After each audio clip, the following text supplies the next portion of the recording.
¿Qué tal, amigos de Derecha Mexicana? En esta ocasión vamos a tocar el tema de la primera ola del feminismo.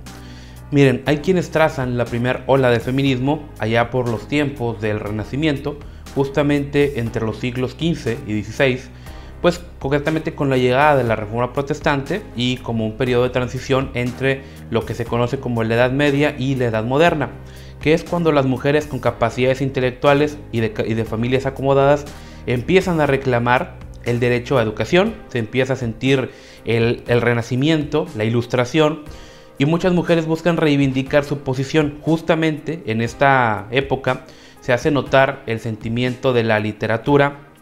Tenemos obras como La ciudad de las damas de Christine de Pizan, escrita en 1405. Tenemos De igualdad de los sexos, de justamente el sacerdote Paulin de la Barré, muy mencionado este hombre acerca de la promoción de los derechos de las mujeres, publicada en 1671.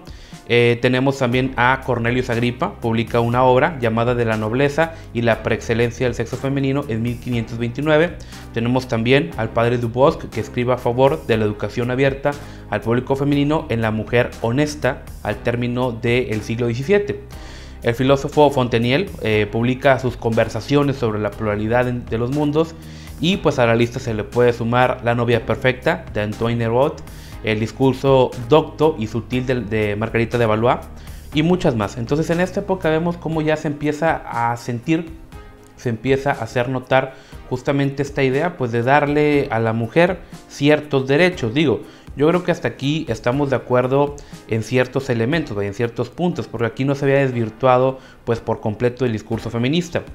Hay otros que consideran que lo más correcto es remontarnos o definir como la primera ola del feminismo al primer movimiento propiamente organizado feminista en los años de 1848 a 1920, y que podemos trazar su comienzo en la convención de Seneca Falls, justamente en el estado de Nueva York, en el año 1848, en la que aproximadamente 200 mujeres se reunieron a cuestionar la condición social, civil y religiosa y los derechos de la mujer. Aquí tenían ideales bastante interesantes, por ejemplo, las oportunidades de trabajo, el derecho a votar, los temas relacionados al aumento o a la igualdad de sueldo. Solamente que este movimiento sí estuvo muy marcado por el racismo, ya que prohibieron la entrada de mujeres negras tanto en las reuniones como manifestaciones, ya que según ellas solamente luchaban por los derechos de la mujer blanca. ¿Sí? Es muy interesante esto.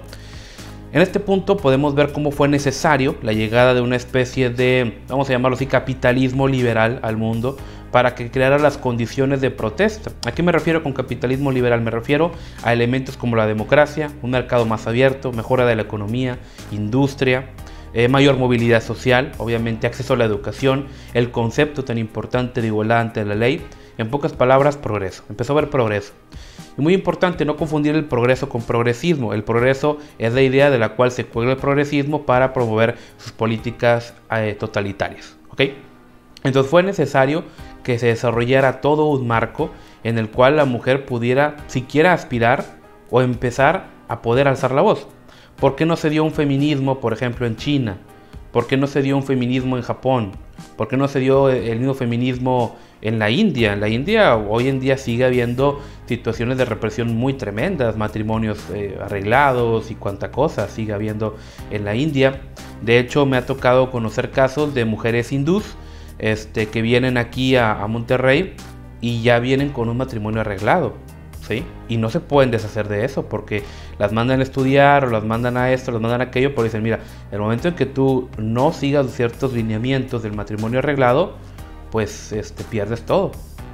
Entre los musulmanes ni se diga, vaya, alguien hábleme de un feminismo musulmán, o sea, por favor, es algo completamente fuera de la realidad. Entonces, fue en las sociedades cristianas, entre comillas vamos a decir capitalistas, donde empieza a haber un aumento de la industria, donde empieza a haber un aumento de los ingresos, donde empieza a haber educación también. Por ejemplo, es muy destacable esto que en Estados Unidos, los que llegan en el Mayflower, la gran mayoría, más del 70% de ellos estaban completamente alfabetizados.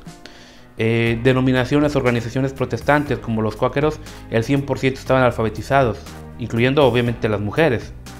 mientras que en España o la Nueva España el nivel de alfabetización pues era muy bajo, incluso en España no llegaba ni al 30%. En México, cuando se independiza, ahí hablamos de eso, cuando ahí estuvimos desmontando algunos mitos independentistas, casi el 98% de la población era analfabeta, ¿sí? En Estados Unidos no era así. En Estados Unidos gran parte de la población sabía leer y escribir. Esto tiene que ver con muchas organizaciones cristianas que se preocupaban por no solamente llevar o compartir cuestiones religiosas, sino que también se preocupaban por hacer leer y escribir a la gente para que pudieran leer sus Biblias. Eso también ocurrió mucho en su momento en Inglaterra. En Inglaterra, cuando se empiezan a llenar las ciudades y empiezan a ir muchos niños del campo a buscar trabajo, también hay organizaciones cristianas que dicen, bueno, hay que educarlos, ¿verdad? Hay que darle educación a estos niños para que en su momento, repito, la intención era que pudieran leer la Biblia. Pero obviamente cuando saben leer y escribir, pues van a poder leer y escribir sobre muchas cosas más. De hecho, de aquí viene ese famoso método de la escuela bíblica dominical, la escuela de los domingos, ¿verdad? Que se da en muchas iglesias cristianas, en la cual pues se le brinda atención a los niños, ¿verdad? Obviamente, y ahorita ese término ha evolucionado bastante, no nada más atienden niños, y ahorita hay muchas cosas.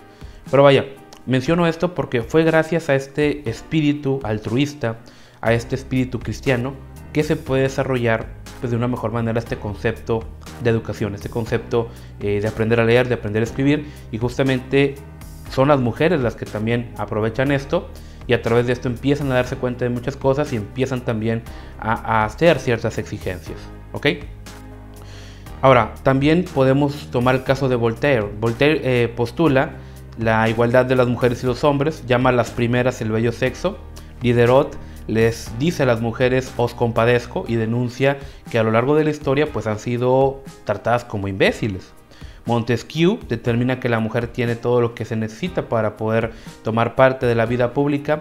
Condorcet publica en 1790 el texto sobre la admisión de las mujeres al derecho de la ciudadanía, donde concluye que los principios democráticos que se han inaugurado caben a todos por igual, independientemente del sexo. ¿Por qué unos seres expuestos a embarazo y a indisposiciones pasajeras no podrían ejercer derechos de los que nunca se pensó privar a la gente que tiene gota todos los inviernos o que se resfría fácilmente? Entonces, repito, este concepto de igualdad ante la ley que se desarrolla en estos países de esfera anglosajona,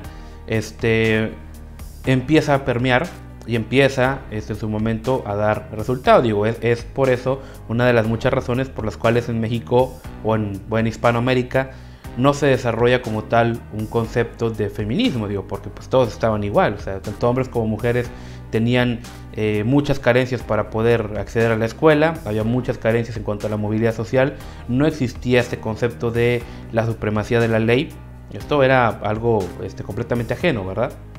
Ahora se toma como libro fundador de la primer ola feminista al libro Vindicación de los Derechos de la Mujer, de la inglesa y esta mujer muy conocida, Mary Wollstonecraft, ¿sí?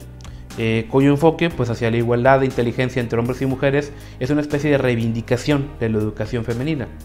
Esta mujer nació en 1759 y ella trasciende como una de las más importantes escritoras de su tiempo, a pesar de no haber gozado de una educación pues muy avanzada. Su historia estuvo muy marcada por los abusos de su papá, huyó de él a temprana edad y se dedicó a estudiar filosofía y a escribir. Este rencor contra el hombre se explica por su triste infancia, trauma que pues tal vez nunca pudo superar, y después de varios amores fallidos se casó con uno de los padres del anarquismo, el filósofo inglés William Goldwyn. Y su libro más influyente fue Una reivindicación de los derechos de la mujer en 1792. Digo, aquí ya empezamos a ver cómo hay mujeres que efectivamente sufrieron una especie de trauma, sufrieron una especie de situación adversa difícil, y esto las lleva por un camino cada vez más y más extremo, por así decirlo. Digo, vemos casos de amores no correspondidos, problemas con los padres, y esto da una fórmula perfecta para un resentimiento y que esto puede expresarse, ¿verdad? Digo, es por eso que el feminismo radical ya estaba en germen de estas teorías, en parte por ese resentimiento y especialmente al negar las diferencias biológicas y psicológicas entre el hombre y la mujer. Porque también vemos aquí una semilla de un negacionismo de la biología.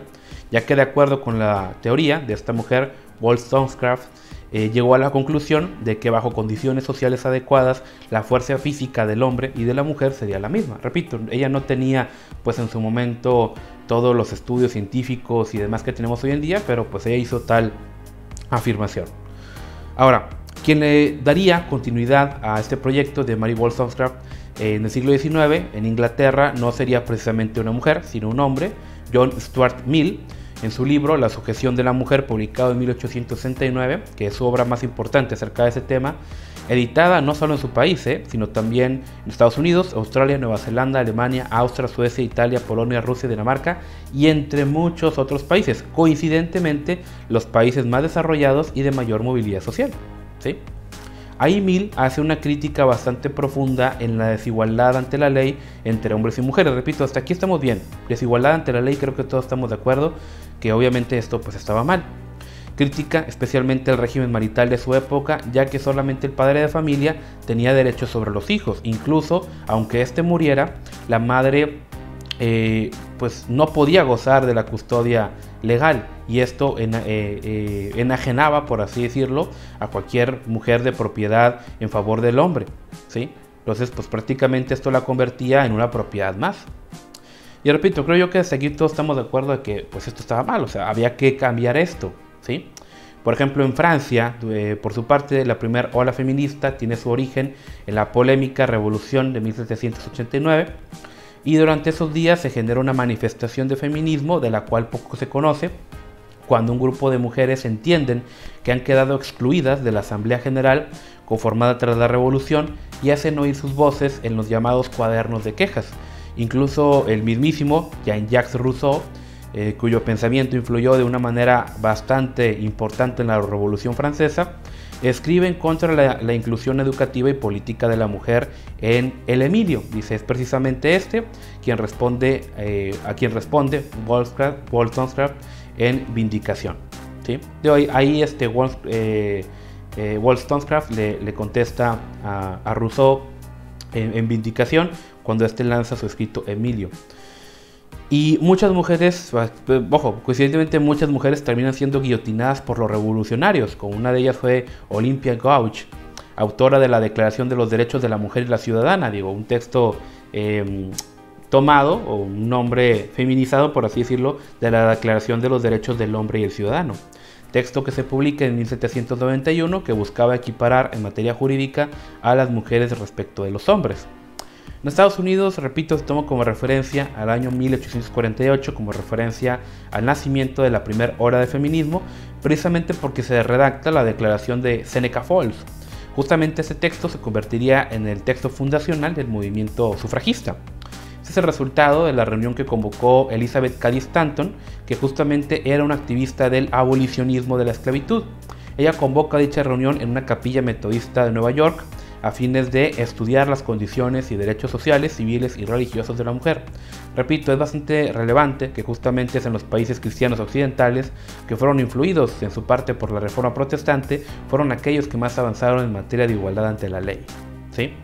En muchos de los países industrializados, las mujeres accedieron a los derechos políticos antes de la Primera Guerra Mundial, y al término de la Segunda Guerra Mundial, en todos los países donde regía un sistema democrático, el voto se había por fin universalizado en favor del público femenino.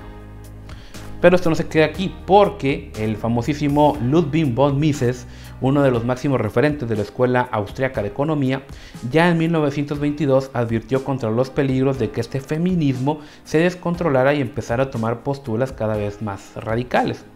Y cito: mientras que el movimiento feminista se limite a los derechos jurídicos de la mujer con los del hombre, a darle seguridad sobre las posibilidades legales y económicas de desenvolver sus facultades y de manifestarlas mediante actos que correspondan a sus gustos, a sus deseos y a su situación financiera, solo es una rama del gran movimiento liberal que encarga la idea de la evolución libre y tranquila. Si ir más allá de estas reivindicaciones, el movimiento feminista cree que debe combatir instituciones de la vida social con la esperanza de remover por este medio ciertas limitaciones que la naturaleza ha impuesto al destino humano, entonces ya es un hijo natural del socialismo, porque es característica propia del socialismo buscar en las instituciones sociales las raíces de las condiciones dadas por la naturaleza y por tanto sustraídas de la acción del hombre y pretender al reformarlas reformar la naturaleza misma. Mises vio el futuro y así fue como las siguientes olas del feminismo no solo hicieron a un lado su discurso liberal clásico, sino que se reubicaron en el ala marxista. Mises ya lo había visto, es que si las mujeres buscan igualdad ante la ley, buscan ciertos derechos sin ningún problema, pero en el momento en el que quieran reformar la naturaleza, en el momento en el que quieran cambiar las condiciones biológicas, psicológicas y demás, ya están de otro lado, porque ya están del ala socialista, ya están buscando reformar la naturaleza, ya están buscando reformar el mundo a través de sus... no el mundo de una manera positiva, sino que ya están tratando de reformar la materia, por así decirlo. Recordemos que Marx era un materialista, él creía que solamente importaban las condiciones materiales, ¿verdad? O sea, él no tomó en cuenta ninguna otra dimensión del hombre. Entonces muchas de estas mujeres se fueron por esa línea de que decían, no, es que si igualamos las condiciones, la mujer va a tener la misma fuerza física que el hombre. Es que la mujer ha sido oprimida por el tema del embarazo y cuanta cosa y demás. Y esto iría avanzando poco a poco hasta que se llegaría a destruir el mismo concepto de la mujer. Es por eso que el feminismo, que empezó como un ideal pues noble hasta cierto punto, llegaría a desvirtuarse hasta convertirse en uno de los peores, si no es que el peor enemigo de las mujeres. Muy bien amigos, hasta aquí ha sido esta entrega, espero que les haya gustado. Recuerden que el socialismo no funciona y a los hechos no les importan tus sentimientos.